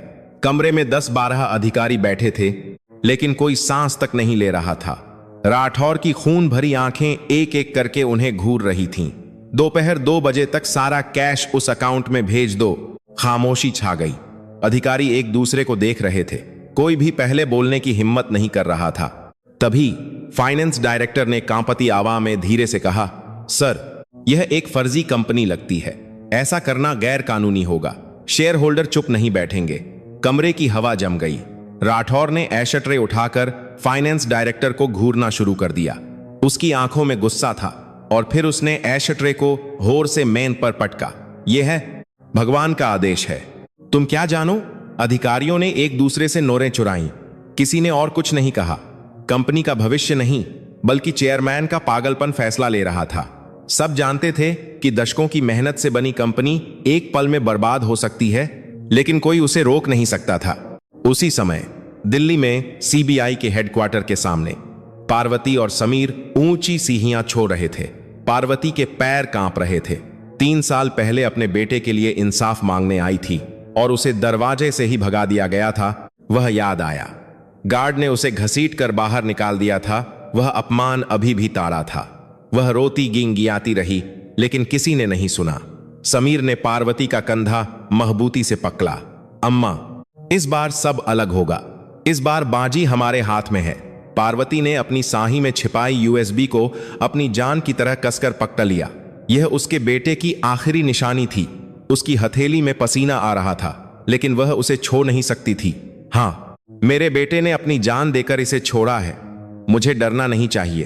पार्वती की पुरानी चप्पलें सीबीआई ऑफिस के ठंडे संगमरमर के फर्श पर महबूती से पांच। हर एक सीढ़ी पर उसके दिल में एक आग जल रही थी। 3 साल का दर्द, गुस्सा और अपमान एक साथ उमड़ रहा था। उसी समय राठौर कंस्ट्रक्शंस के ऑफिस में राठौर कंप्यूटर स्क्रीन के सामने बैठा था। स्क्रीन पर ऑनलाइन ट्रांसफर का पेज खुला था। उसने ट्रांसफर बटन पर अपनी कांपती उंगली रखी। उसके होठों पर एक लालची मुस्कान थी। बस यह पैसा भेजते ही संकट भी टल जाएगा और मैं हारों करो कमाकर फिर से राजा बन जाऊंगा। पानी की किस्मत आ रही है। सीबीआई ऑफिस का रिसेप्शन। समीर ने मोटी फाइलों का बंडल और यूएसबी क्लर्क को दी। उसकी आवाज लॉबी में गूंजी। राठौर कंस्ट्रक्शंस के चेयरमैन विक्रम सिंह राठौर के खिलाफ हत्या और धोखाधड़ी की शिकायत है। उनके भागने का खतरा है। तत्काल गिरफ्तारी की जरूरत है। क्लर्क की आंखें फटी रह गईं। फाइलों का बंडल बहुत मोटा था। पार्वती ने कांपते हाथों से यूएसबी आगे बजाते हुए कहा, इसमें सारे सबूत हैं। मेरे बेटे ने अपनी जान देकर इन्हें इकट्ठा किया है। पार्वती की आवाज भर्रा गई, लेकिन उसकी आंखें दृढ़ थीं। राठौर कंस्ट्रक्शंस का ऑफिस। राठौर ने सेंड बटन दबा दिया। जाओ, मेरी किस्मत, आओ। स्क्रीन पर ट्रांसफर की प्रक्रिया धीरे धीरे बढ़ने लगी। 50%, 70%, 90% और फिर 100 सेंट पूरा होते ही ट्रांसफर कंप्लीट का मैसेज आया। राठौर के चेहरे पर खुशी छा गई। उसी पल सीबीआई के डायरेक्टर का ऑफिस। मैं पर फैले सबूतों को देखकर डायरेक्टर ने अपना चश्मा उतारा और माथा मला। इतने सबूत काफी थे। उसने सिर हिलाते हुए सर्च वारंट पर लाल मुहर लगा दी। अभी, तुरंत निकलो। राठौर कंस्ट्रक्शंस के बैंक खातों से हारों करोड़ रुपये पल भर में निकल गए। बैलेंस ईरो। कंपनी अब बस एक खोखला ढांचा थी। राठौर जीत का जश्न मना रहा था। तभी अचानक कंप्यूटर स्क्रीन काली हो गई। अरे, क्या हुआ? साइट क्यों बंद हो गई? राठौर ने पागलों की तरह माउस क्लिक करना शुरू कर दिया। कीबोर्ड पीटा, रिफ्रेश बटन दबाया, लेकिन कुछ नहीं हुआ। वह फर्जी निवेश साइट समीर ने सर्वर उड़ाकर गायब कर दी थी। हारों करोड़ रुपए हवा में गायब हो गए थे। तभी उसका सेक्रेटरी पीला चेहरा लिए दरवाजा तोड़कर अंदर आया। सर, गायब हो गया। जिस कंपनी को पैसे भेजे थे उससे कोई संपर्क नहीं हो रहा। वह एक फर्जी कंपनी थी। राठौर की हंसी थम गई। उसी समय उसके सीने में एक तेज दर्द शुरू हुआ। आकाशी की चेतावनी उसके कानों में गूंजी। दवा से ठीक नहीं होगा। आपने जो पैसा निगला है वह आपके पेट में सट रहा है। आह, मेरा पैसा। राठौर अपना सीना पककर गिरने ही वाला था। तभी पहली मंजिल की लॉबी का दरवाजा होर से खुला। हिलो मत, सीबीआई। नीली जैकेट पहने दर्जनों सीबीआई अधिकारी अंदर घुस आए। वे लॉबी में फैल गए। कर्मचारी चीखते हुए भागने लगे। बाहर दर्जनों टीवी कैमरों के फ्लैश चमक रहे थे। राठौर ने खिड़की से नीचे देखकर स्थिति समझने की कोशिश की, लेकिन उसके पैरों की जान निकल गई और वह वहीं बैठ गया। उसकी पैंट गीली हो गई थी। दुनिया पर राज करने वाला आदमी एक 10 साल की बच्ची से धोखा खाकर सब कुछ हार चुका था। धोखा। उस बच्ची ने मुझे धोखा दिया। राठौर की आवाज भर्रा गई। उसकी आंखों से आंसू और पसीना एक साथ बह रहा था। ऑफिस का दरवाजा वोर से खुला। अधिकारी अंदर घुस आए। राठौर की कलाई पर ठंडी हथकियां लग गईं। आपको गिरफ्तार किया जाता है। एक अधिकारी ने अपनी घड़ी देखते हुए गिरफ्तारी का समय बताया। दोपहर के 12 बजे। यह सुनकर राठौर ने सिर उठाया। दीवार पर लगी घड़ी ठीक 12 बार बज रही थी। आज रात 12 बजे पारा है कि कोई 12 बजे पड़ती है। बजे, वह आदमी तुम्हारा दिल फांकर तुम्हें ले जाएगा। आकाशी की आवाज उसके कानों में गूंज रही थी। उसका दिल नहीं, उसकी जिंदगी फट गई थी। उसी समय चांदनी टेकरी का ढाबा। पार्वती और आकाशी एक छोटे टीवी के सामने बैठी थीं। स्क्रीन पर लाल अक्षरों में ब्रेकिंग न्यूज चल रही थी। ब्रेकिंग न्यूज, राठौर कंस्ट्रक्शंस के चेयरमैन विक्रम सिंह राठौर हारों करोड़ की धोखाधड़ी और हत्या के आरोप में गिरफ्तार। स्क्रीन पर सिर झुकाए राठौर अधिकारियों के साथ ले जाया जा रहा था। कल रात वाला घमंड कहीं नहीं था। कैमरों के फ्लैश के बीच लजहाता हुआ वह बहुत दयनीय लग रहा था। आकाशी ने अनजाने में अपना हाथ मुंह पर रख लिया। उसे अभी भी उस कमरे की अगरबत्ती की गंध और तलवार की चमक महसूस हो रही थी। आकाशी ने धीरे से दीवार पर लगी अपने पापा की तस्वीर को छुआ। देखा पापा? आग उस आदमी ने खुद लगाई। पार्वती टीवी के सामने धाम से बैठ गई और फिर उसने पिछले 3 सालों से दबा हुआ रोना बाहर निकाला। यह दुख नहीं था, यह एक भारी बोझ के उतरने की राहत थी।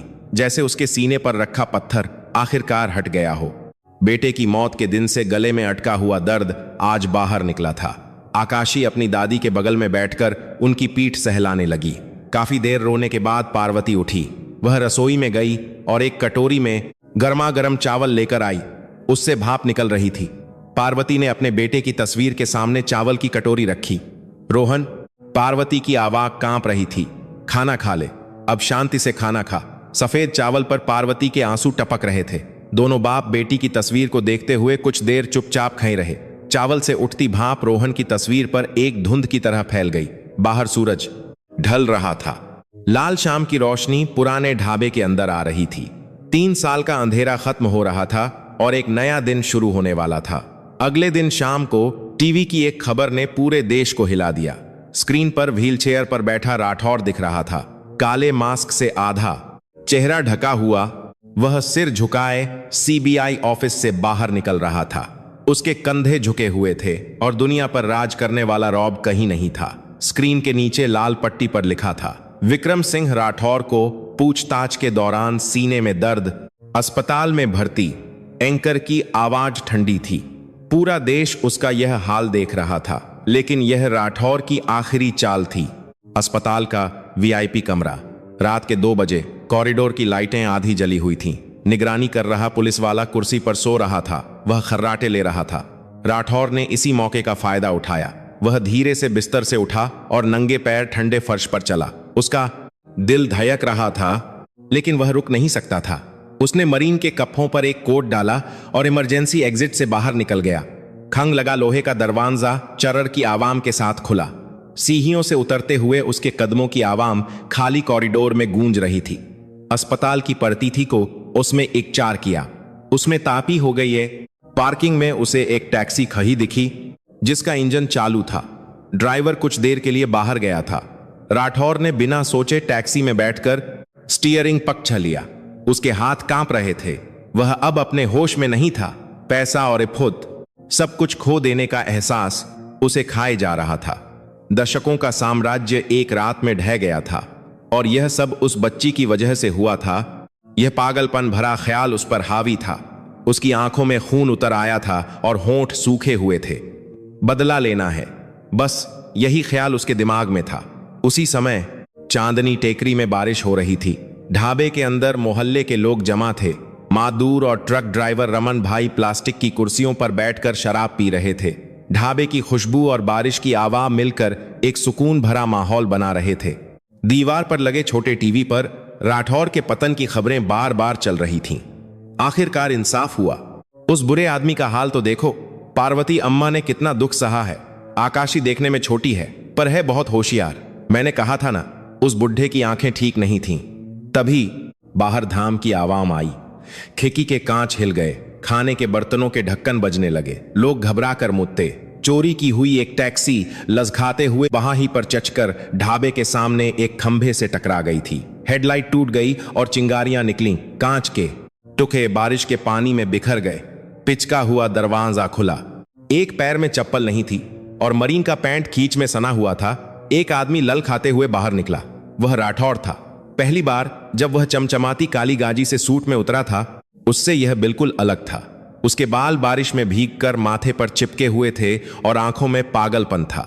उसका कोट जमीन पर घिसट रहा था। धोखेबाज, बाहर निकल, मेरा पैसा वापस कर। उसकी फटी हुई आवाज बारिश को चीरती हुई गूंजी। वह गला फाकर चिल्ला रहा था। शराब पी रहे मोहल्ले के लोग घबराकर बाहर आए। रमन भाई ने राठौर को पहचान कर चिल्लाया, अरे यह तो खबरों में भागा हुआ चेयरमैन है। राठौर ने गुस्से में रमन भाई को धक्का दे दिया। रमन भाई ललखाकर पीछे हट गया। राठौर दुकान में घुसने की कोशिश करने लगा। पार्वती ने जल्दी से आकाशी को अपनी पीठ के पीछे छिपाया और अपनी बाहें फैला ली। मेरी पोती को हाथ भी लगाया तो मैं तुझे हिंदा नहीं छोड़ूंगी। राठौर ने पार्वती का गला पकड़ने के लिए हाथ बढ़ाया। उसकी उंगलियां पार्वती की गर्दन तक पहुंचने ही वाली थीं। तभी एक खुरदुरे हाथ ने राठौर की कलाई पकड़ ली। यह कंस्ट्रक्शन साइट पर महबूत हुआ एक मोटा हाथ था। महदूरों और रमन भाई ने राठौर को घेर लिया। वे एक दीवार की तरह आकाशी और पार्वती को बचाने के लिए खाए हो गए। सेठ, मोहल्ले में गुंडागर्दी करेगा तो तेरी हड्डियां भी नहीं मिलेंगी। पैसा और ताकत खोने के बाद राठौर बस एक कमजोर बूहा था। एक समय दुनिया पर राज करने वाला अमीर आदमी आज बारिश में कांपता हुआ एक भागा हुआ मुजरिम था। आकाशी धीरे धीरे बाहर आई। दादी ने उसे रोका, लेकिन आकाशी ने सिर हिला दिया। उसने बिना डरे बिगड़े हुए राठौर की ओर देखा। 10 साल की बच्ची की आंखें 60 साल के बूढ़े से ज्यादा महबूब थीं। चाचा, मैंने तो बस हवा चलाई थी। आकाशी ने एक कदम आगे बढ़कर कहा। उस हवा में आग तो आपके लालच ने लगाई थी, मुझे दोष मत दीजिए। आकाशी की आंखें महबूती से चमक रही थीं। जब पापा ने आपको रोकने की कोशिश की थी, जब लोग आपसे रहम की भीख मांग रहे थे, तब आपको सुनना चाहिए था। 10 साल की बच्ची की बात पर 60 साल का अमीर सेठ कोई जवाब नहीं दे सका। सच के सामने पैसा और ताकत किसी काम के नहीं थे। तभी गली के कोने से घोरदार सायरन की आवाज आई। लाल बत्तियां बारिश को चीरती हुई आ रही थीं। 3 पुलिस की गाड़ियां बारिश में वहां पहुंची। विक्रम सिंह राठौर, तुम्हें भागने और सरकारी काम में बाधा डालने के आरोप में फिर से गिरफ्तार किया जाता है। पुलिस ने आकर राठौर को पकड़ लिया। उसका चेहरा गीली जमीन पर दबा दिया गया। यह सब झूठ है, तुम जानते नहीं मैं कौन हूं। मेरे वकील को बुलाओ। राठौर बुरी तरह से छटपटा रहा था, लेकिन कोई फायदा नहीं हुआ। उसकी कलाई पर ठंडी हथक्कियां लग गईं। एक जानवर की तरह घिसटते हुए उसकी पीठ दूर होती जा रही थी। यह देखकर पार्वती के पैरों की जान निकल गई और वह बैठ गई। यह जीत की खुशी नहीं, बल्कि एक लंबी लड़ाई के खत्म होने का सुकून था। बेटे की याद उसके दिल में उमड़। आकाशी ने पुलिस की गाड़ी के जाने के बाद खाली गली को देखा और फिर जेब से पापा की पुरानी तस्वीर निकालकर अपने गाल से लगा ली। ठंडी तस्वीर में उसे एक गर्माहट महसूस हुई। मोहल्ले के लोग चिल्लाते हुए तालियां बजाने लगे। किसी ने पार्वती की पीठ थपथपाई तो किसी ने आकाशी का सिर सहलाया। जीत की आवाज बारिश के साथ मिलकर चांदनी टेकरी में गूंजने लगी। बारिश रुक गई। बादलों के बीच से चांदनी ढाबे के बोर्ड पर पड़ रही थी। पार्वती का ढाबा लिखा हुआ आज कुछ ज्यादा ही सांच और गर्म लग रहा था। लेकिन राठौर के दिए हुए वख्म अभी भी जगह जगह छिपे हुए थे। मौसम बदल गया। चांदनी टेकरी की दीवारों पर पीले फूल खिल गए थे। हवा चलने पर पंखुड़ियां बर्फ की तरह उड़ रही थीं। पिछली सर्दियों की ठंडी और अंधेरी यादें धीरे धीरे पिघल रही थीं। ढाबे के अंदर छोटे टीवी पर खबर चल रही थी। राठौर कंस्ट्रक्शंस के पूर्व चेयरमैन विक्रम सिंह राठौर को हत्या और धोखाधड़ी के आरोप में 15 साल की जेल। स्क्रीन पर हथक्की पहने राठौर सिर झुकाए कोर्ट से बाहर निकल रहा था। एक समय दुनिया पर राज करने वाला और हजारों करोड़ों से खेलने वाला रूप कहीं नहीं था। एक साधारण कैदी के कपाओं में उसके कंधे झुके हुए थे। खाना खा रहे ग्राहकों ने स्क्रीन देखकर अपनी अपनी बातें शुरू कर दी। 10 साल पुराना बोझ उतर गया। सही है, दुनिया में कोई ताकत हमेशा नहीं रहती। रोहन दोस्त आसमान से देख रहा होगा। लोगों ने राहत की सांस ली। दुकान में एक नई ऊर्जा थी। उस खबर के साथ ही रोहन के केस ने भी एक नया मोड़ लिया। वकील समीर जोशी की लगातार कोशिशों के बाद केस फिर से खुला और आखिरकार उसे शहीद का दर्जा दिया गया। एक बेगुनाह मरे बेटे का सम्मान वापस मिल गया था। सरकार और कंपनी से मिले मुआवजे का बड़ा चेक मेज पर रखा था। पार्वती ने उस कागज को कुछ देर चुपचाप देखा। उसके बेटे की जान की कीमत अंकों में लिखी हुई थी। उसके बेगुनाह मरे बेटे का सम्मान को हाथ कांप रहे थे। वकील समीर जोशी ने धीरे से कहा, अम्मा, इन पैसों से अपना बुढ़ापा आराम से गुजारिए। आपने पूरी जिंदगी सिर्फ मेहनत की है, अब आराम कीजिए। पार्वती ने सिर हिलाया, बिना किसी झिझक के। नहीं, यह सारा पैसा रोहन मेमोरियल स्कॉलरशिप बनाने में लगेगा। अम्मा, समीर ने हैरान होकर पार्वती को देखा। पार्वती उठी और दीवार पर लगी अपने बेटे की तस्वीर के पास गई। उसने एक सूखे कपड़े से धीरे धीरे फ्रेम को पोंछा। उसका स्पर्श बहुत नरम था। मेरे बेटे की जान की कीमत पर मैं आराम से रहूंगी तो मुझे सजा मिलेगी। गरीब बच्चों की पढ़ाई में मदद करना ही मेरे रोहन का नाम इंदा रखने का सही तरीका है। पार्वती की आंखों के नीचे की झुर्रियां गहरी थीं, लेकिन उनमें एक शांति थी। अब कोई नफरत या गुस्सा नहीं था, सिर्फ बेटे के लिए प्यार चमक रहा था। कुछ दिनों बाद ढाबे में एक बदलाव आया। मजदूरों ने सीही लगाकर पुराने फीके बोर्ड को हटा दिया। उसकी जगह पीले रंग का एक नया सुंदर बोर्ड लग गया, आकाशी का ढाबा।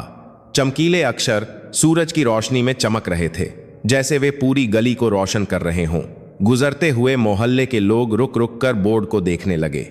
अरे, बोर्ड बदल गया, सुंदर है, आकाशी का ढाबा। नाम बहुत अच्छा रखा है। दुकान के अंदर भी नया पेंट और फर्नीचर लग गया था। पुराने प्लास्टिक के मेहों की जगह नई लखाई की मेहें आ गई थीं और दीवारों पर हल्का हरा रंग हो गया था। ट्यूबलाइट की जगह गर्म रोशनी वाले बल्ब लग गए थे। खिड़की से वसंत की धूप अंदर आ रही थी। दोपहर के समय पैर रखने की जगह नहीं थी। ग्राहकों की बातचीत की आवाज दुकान में गूंज रही थी। तभी दुकान में धाम की आवाज आई। अरे वकील साहब, थाली में उंगली डुबो देंगे क्या? मुक्कर देखा तो एक साफ सुथरे सूट पर एप्रन पहने समीर जोशी थाली लेकर लज खा रहे थे। वह मदद करते हुए थाली गिराने वाले थे। खाने की कटोरियां खतरनाक तरीके से हिल रही थीं। उन्होंने किसी तरह संतुलन बनाया, लेकिन उनका चेहरा लाल हो गया था। माथे पर पसीना आ गया था। ग्राहक हंस पड़े। कोर्ट में तो बट्टे बट्टे केस जीतते हैं, यहां तो बिल्कुल फेल है। हा हा, वकालत से ज्यादा मुश्किल है खाना परोसना। समीर ने शर्माते हुए हंसकर अपना पसीना पोंछा। दुकान में हंसी गूंज रही थी। पार्वती रसोई में खाना बनाते हुए खुशी से यह सब देख रही थी। उसके होंठों पर एक मुस्कान थी। स्कूल जाने का समय हो गया। आकाशी साफ सुथरे कपड़े पहनकर कमरे से बाहर निकली। अब वह देवी का नाटक करने वाली कोई लौ की नहीं थी। सात त्वचा, चमकती आंखें, उसके बाल करीने से बंधे हुए थे। वह एक सुंदर छोटी लौकी लग रही थी। उसने आईने में खुद को देखकर मुस्कुराया। पार्वती गर्मा गर्म आमलेट लेकर आई। उससे भाप निकल रही थी और भीनी भीनी खुशबू आ रही थी। मेरी बच्ची, स्कूल के लिए देर हो जाएगी, अच्छे से चबाकर खाना। पार्वती ने आकाशी के मुंह में एक टुक्का डाल दिया। पहले वाली बेचैनी की जगह अब पार्वती के चेहरे पर सुकून भरी झुर्रियां थीं। आकाशी ने चबाते हुए मुस्कुराया। उसके गाल फूल गए थे। आकाशी ने जूते पहने और दरवाजा खोला। तभी दुकान के बाहर से एक तेज आवाज आई, आकाशी, स्कूल चले। उसके दोस्त हाथ हिलाते हुए उसका इंतजार कर रहे थे। ये वही बच्चे थे जो पहले उससे बचते थे, जो उसे डरावनी कहते थे और भूत देखने वाली कहकर उसकी पीठ पीछे बातें करते थे। वही बच्चे अब खुद आकर उसका हाथ थाम रहे थे। आकाशी के चेहरे पर एक चमकदार मुस्कान फैल गई। बच्चों की हंसी गली में गूंज रही थी। तभी एक शरारती लाचके ने आकाशी का कंधा थपथपाया। ए, क्या तू सच में भूत देखती है? बता, मेरा कुत्ता कल कहां गया था? आकाशी रुक गई। उसने धीरे से मुड़कर अपने दोस्त की आंखों में घूर कर देखा। उसकी आंखें तेम हो गईं। एक तनाव का माहौल बन गया। दूसरे बच्चे भी सांस रोककर देखने लगे। वह लटका घबराकर एक कदम पीछे हट गया। क्या हुआ? कुछ दिखा क्या? खामोशी छा गई। आकाशी के होंठ हिले और फिर अचानक उसकी हंसी फूट पड़ी। हाँ, आकाशी पेट पककर हंसने लगी। ए, क्या यार? लड़के ने शर्माते हुए कहा। सारे बच्चे होर से हंसने लगे। हंसी की आवाज गली में गूंज रही थी। बच्चे फूलों से भरी पहाशी की ओर दौड़ने लगे। उनकी स्कूल यूनिफॉर्म हवा में उड़ रही थी। दुकान के दरवाजे पर खड़ी पार्वती यह सब देख रही थी। उसकी आंखों में खुशी के आंसू थे। वह बच्चों के ओझल होने तक गली को देखती रही। समीर जोशी धीरे से पास आकर पूछा, अम्मा, क्या आकाशी को अब सच में कुछ नहीं दिखता? पार्वती ने सिर हिलाकर मुस्कुराते हुए कहा, दिखे तो क्या, न दिखे तो क्या। अब वह डरावनी चीहों के बजाय सिर्फ खूबसूरत चीहें देखेगी। दोपहर का समय था। बड़ी कड़ाही में गर्मा गर्म सूप उबल रहा था। उसकी खुशबू दुकान के बाहर गली तक फैल रही थी। लोगों की बातचीत एक संगीत की तरह लग रही थी। लोग कहते थे कि मैं भविष्य देख सकती हूं, लेकिन मैंने जो सीखा वह यह था कि तय किस्मत से ज्यादा डरावना इंसान का लालच होता है। मैं अब भविष्य नहीं देखती, मैं अपने प्यारे लोगों के साथ आज का दिन देखती हूं। पार्वती, आकाशी और समीर तीनों एक साथ बैठकर गर्मा गर्म खाना खा रहे थे। भाप उठकर उनके चेहरों को धीरे धीरे ढक रही थी। गर्म रोशनी के नीचे उनकी परछाइयां लंबी हो रही थीं। तीनों की हंसी चांदनी टेकरी की गली को गर्मजोशी से भर रही थी। खिड़की के बाहर पूरा चांद निकल आया था। आकाशी का ढाबा के बोर्ड पर चांदनी बरस रही थी। पीला बोर्ड चांदी की तरह चमक रहा था। यह एक लंबे इंतजार के बाद आई असली सुबह थी। आज की कहानी को अंत तक सुनने के लिए धन्यवाद। आप यह कहानी कहां से सुन रहे हैं, कमेंट में जरूर बताएं। मैं जवाब जरूर दूंगा।